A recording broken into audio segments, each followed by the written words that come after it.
Jika dikatakan bahwa Nabi Muhammad SAW adalah nabi terakhir yang ditunggu-tunggu umat Yahudi dan Kristen, pasti banyak dari kita, umat Islam, akan setuju. Karena di Al-Quran sendiri, memang ada ayat-ayat yang mengatakan kalau kedatangan Nabi Muhammad SAW sebenarnya sudah diberitakan dalam kitab-kitab pendahulunya, seperti Injil dan Taurat.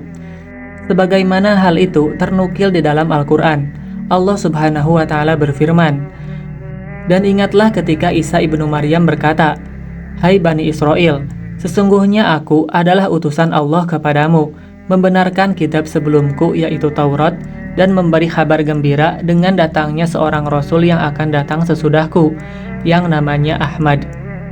Maka tak kala Rasul itu datang kepada mereka dengan membawa bukti-bukti yang nyata, mereka berkata, 'Ini adalah sihir yang nyata.'" Al-Quran Surat As-Saff ayat ke-6. Injil juga mengatakan hal yang sama tentang kedatangan Nabi terakhir di akhir zaman. Namun hanya ditemukan di Injil kuno yang diyakini berusia lebih dari 1500 tahun. Sebagian orang memprediksi Injil tersebut adalah Injil Barnabas. Ada beberapa kali disebutkan nama Nabi Muhammad SAW dalam Injil tersebut.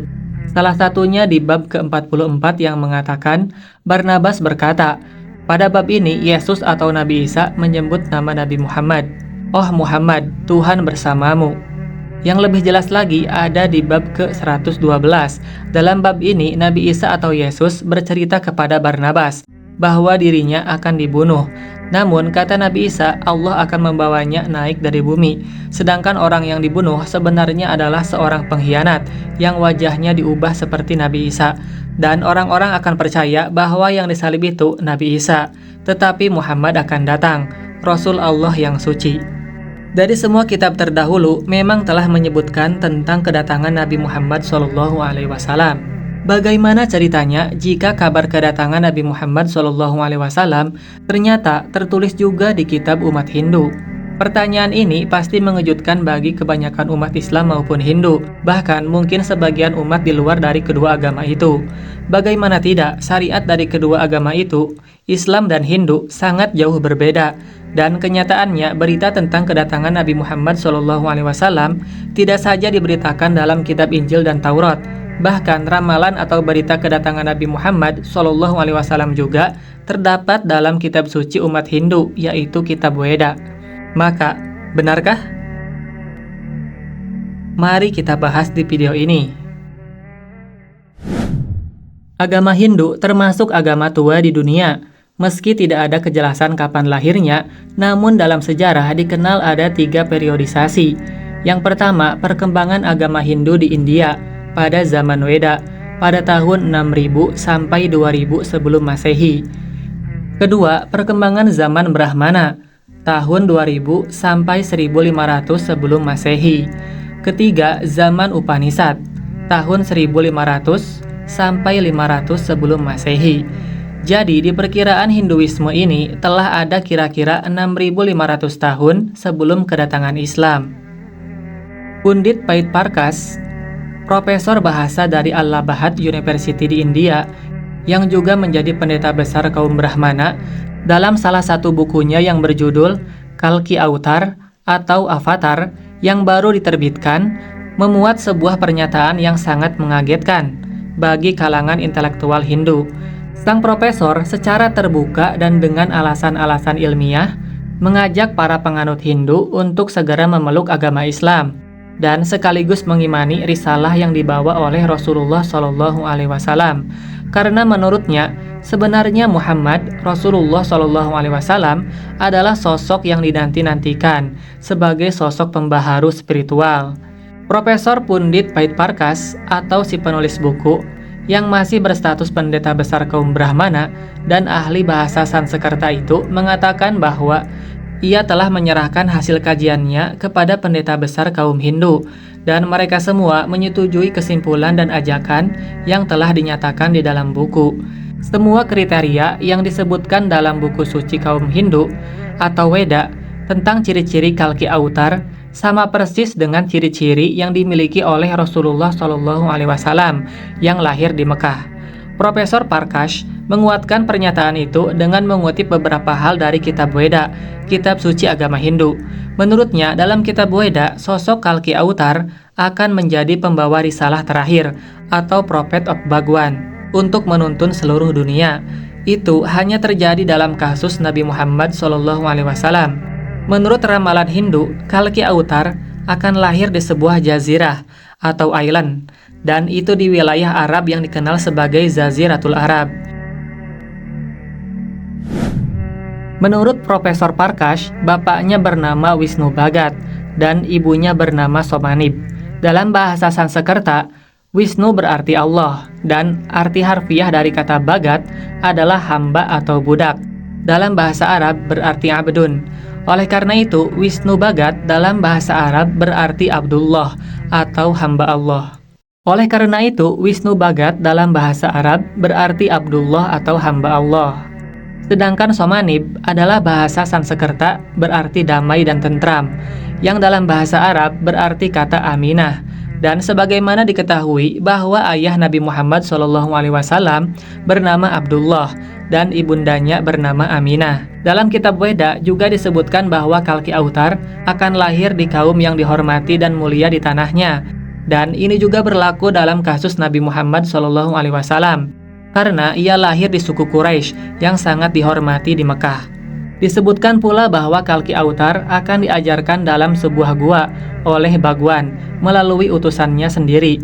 Hal itu mengingatkan kisah Nabi Muhammad SAW dalam Gua Hiro saat didatangi oleh malaikat Jibril dan mengajarkannya tentang wahyu Islam pertama kali. Tertulis dalam buku-buku Hindu bahwa Bhagwan akan memberikan Kalki Avatar dengan kuda tercepat, dan dengan bantuan kuda itu dia akan naik di seluruh dunia dan 7 langit. Ini isyarat tentang Buraq dalam Isra Mi'raj Nabi Muhammad SAW. Selain itu, ditulis pula bahwa Kalki Avatar akan diperkuat dan dibantu oleh Bhagwan. Dalam kasus Nabi Muhammad SAW, beliau dibantu dan diperkuat oleh Allah Subhanahu wa Ta'ala melalui malaikat-malaikatnya dalam perang Badar. Agama Hindu sendiri memiliki 3 kitab suci besar, yaitu Vedas, Upanishad, dan Puranas. Beberapa di antaranya berasal dari sekitar 4.000 tahun yang lalu. Kemudian dari seluruh kitab suci tersebut, Kitab Weda adalah kitab yang paling suci. Dan yang paling menarik, nama Nabi Muhammad SAW beberapa kali disebutkan dalam kitab agama Hindu tersebut. Dalam hal ini, kitab Hindu mengakui akan kedatangan Nabi Muhammad SAW. Kitab Hindu juga menjelaskan bahwa ada ayat-ayat ramalan tentang kedatangan Nabi Muhammad SAW. Ayat-ayat itu disebutkan dalam Bhavisha Purana, Pratisarga Parva 3, Kan 3, Adiyai 3, Sloka 10-27. Arya Dharma akan tampil di muka bumi ini. Agama kebenaran akan memimpin dunia. Dia diutus oleh Ishvarmatma, dan pengikutnya adalah orang yang berada di lingkungan itu, yang kepalanya tidak dikuncir. Mereka akan memelihara jenggotnya dan akan mendengarkan wahyu. Mereka akan mendengarkan panggilan sholat, dan mereka akan makan apa saja kecuali daging babi. Mereka tidak akan disucikan dengan tanaman semak-semak atau umbi-umbian. Akan tetapi mereka akan tetap suci di medan perang. Mereka akan dipanggil dengan musalaman atau perantara kedamaian. Jika diteliti dengan baik, ayat itu menjelaskan tentang ciri-ciri dari pengikut agama kebenaran, di mana semua ciri-ciri tersebut adalah ciri-ciri umum yang terdapat di umat Islam. Selanjutnya di dalam Atharva Veda 20, Him 127, Sloka 1-14, disebutkan kalimat yang mengisyaratkan bahwa Nabi Muhammad SAW akan terungkap kemudian. Mantra 1 mengatakan, ia akan disebut Narasangsa. Nars artinya orang, sedangkan sangsa artinya terpuji. Jadi, Narasangsa adalah orang yang terpuji. Sementara di dalam bahasa Arab, nama Muhammad memiliki arti orang yang terpuji. Sehingga Narasangsa dalam bahasa Sanskerta identik dengan Muhammad dalam bahasa Arab. Selanjutnya, dalam mantra 2 mengatakan, ia adalah resi yang naik unta. Itu artinya dia bukanlah seorang bangsawan India, sehingga jelas tokoh ini bukanlah dari golongan Brahmana, akan tetapi seseorang yang asing. Selanjutnya dalam Samaveda Uttara Cikar, mantra 1500, mengatakan Ahmad akan dianugerahi undang-undang abadi. Yang dimaksud undang-undang abadi di sini adalah Al-Quran. Dan Al-Quran merupakan salah satu mukjizat terbesar Nabi Muhammad SAW. Namun, karena orang India tak paham dengan kata Ahmad, maka diterjemahkan menjadi Ahmadi, yang artinya saya sendiri. Jadi mantra tersebut menjadi saya sendiri yang dianugerahi undang-undang abadi. Padahal seharusnya Muhammad sendiri yang dianugerahi undang-undang abadi. Di sisi lain, Nabi Muhammad SAW diramalkan dengan nama Ahmad pada banyak bagian di kitab Weda, bahkan tak kurang dari 16 tempat berbeda dalam kitab Weda. Wallahu a'lam bishawab. Semoga kisah ini bermanfaat, lebih dan kurangnya mohon dimaafkan. Yang benar datangnya dari Allah Subhanahu wa Ta'ala, khilaf atau keliru itu datangnya dari saya pribadi sebagai manusia biasa. Sampai ketemu di kisah-kisah seru yang penuh makna selanjutnya. Akhirul kalam, wassalamualaikum warahmatullahi wabarakatuh.